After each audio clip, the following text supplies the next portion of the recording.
Hey guys, it's week 2 of the 52 weeks of pics. The subject is squares. I know this doesn't look like a square. What I have here is a piece of foam. It's like you can get it to an arts and crafts store.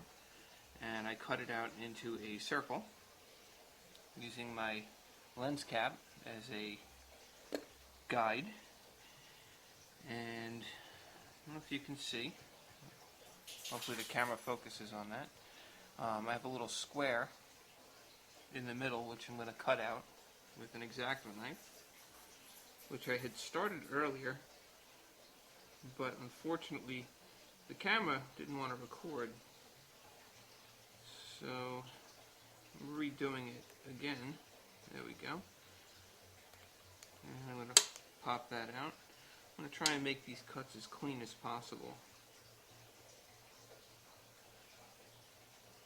I don't want anything left over inside. And there it is. The reason I'm using foam is because this is going to go over the front of the lens, and I don't want it to scratch the lens element.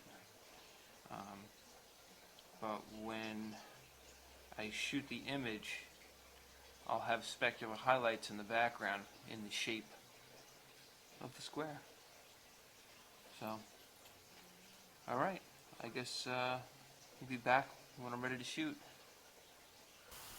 Alright guys, back to the second part of the video here. Here we have the piece of plexiglass set up on the sawhorse with 2 clips. It's leaning up against the pole there just to keep it balanced so it doesn't fall over.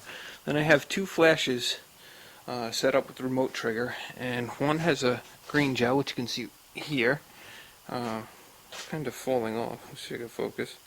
Yeah, it's kind of falling off of there, so I'll try and fix that. Nope, my flash is going off.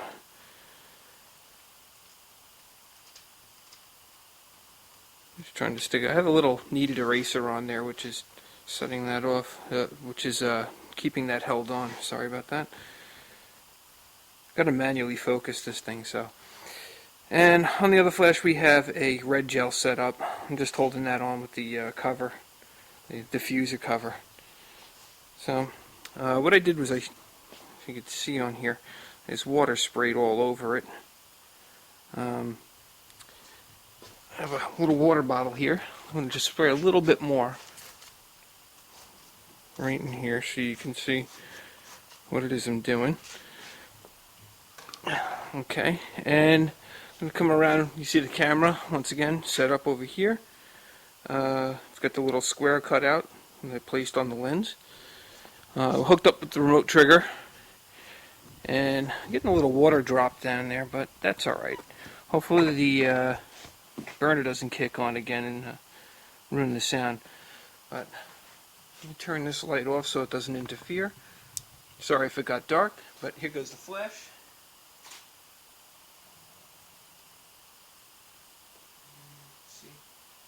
How that came out. I think that came out pretty good. I'll show you what it looks like on the back of the camera here. We'll zoom in a little bit, and as you can see, we got a bunch of squares.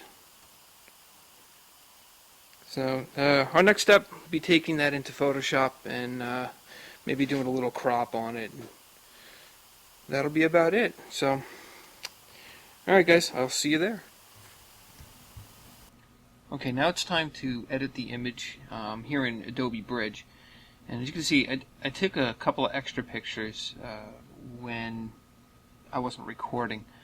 And I kind of like the way this one came out, because the squares and the shapes are much more apparent in the image than in, say, the one with the green. But I like the green color, so I'm going to use the green one. I'm just going to bring out the squares a little bit more. So double click to open this up into Photoshop.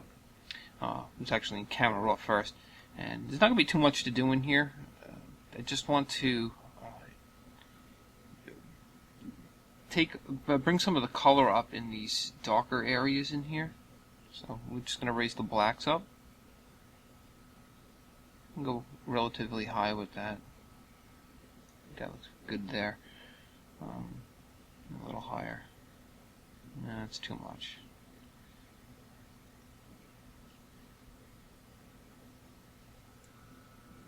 That's pretty good. And I'm going to saturate the color a bit more too, so I'm just going to bring the saturation up. It's too much. See, right around there. And I'll give you a preview of what it was, what it is. So basically we brought some of these lighter colored ones up in here, and this I think went a little bit too hot, but we're going to fix that. As you can see, look at it.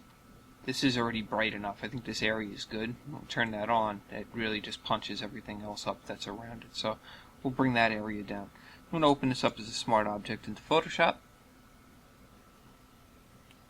And first thing in here I want to do is get rid of all the wasted black spacer in here. That's due to that cutout that we had on the front. It's kind of unavoidable if you want to get the speculas looking, these squares here. I'm going to go to the crop tool, and I'm just going to bring in the corner here, keeping the same proportion. Just going to move that around, maybe shrink it down just a little bit to get rid of some of this stuff on the sides here. And even though I'm using Photoshop CS6, this could still be done in the older versions. You just gotta have to move your bounding box around instead of the image. And I think that looks pretty good there. I'm gonna hit Enter on the keypad, or you can double click the icon if you'd like, or hit the Confirm Crop button up there. Now we switch over to the Move tool. We want to get the green squares to really brighten up so they look kind of like that other image did that we had without the green filter on it. So I'm going to right click on the layer here and go to New Smart Object via Copy. And what this does is breaks the link between these two smart objects. If I were to just make a copy and do an edit on this one, it would also change this one because they're linked to a single image, a single source image. So what this does is breaks the link between the two. Now I'm going to go up into the Filter menu.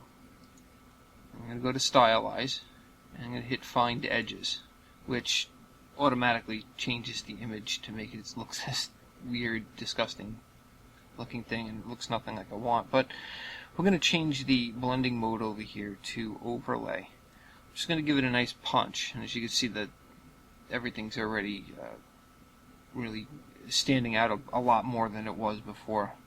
You can see how much it's changed there. I'm just going to lower the opacity of it a bit, maybe about 75% or so. Just type that in too.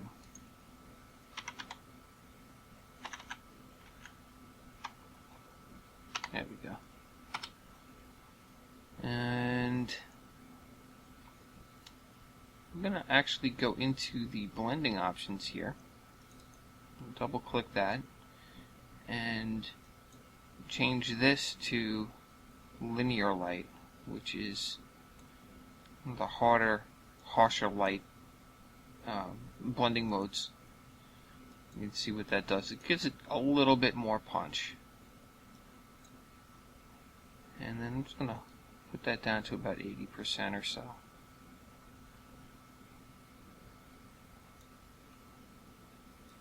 You can see what that does. Kind of fills in some of those areas over there. And then click OK. And now I'm going to go to the filter, the mask, the Smart Filters mask, and hit B to get the brush. And let's move it to about 50% here. And I'm just going to click in the middle and lower down those really harsh bright lights that we had there. Try and even it out to what that one is.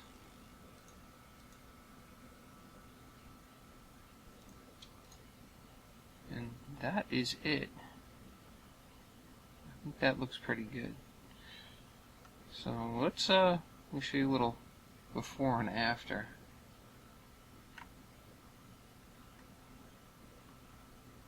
We'll click on that. There's was before, and now that is after. You can see it kind of punched it up a bit. Alright, and that is it.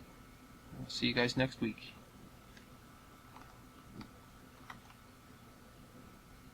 Bye.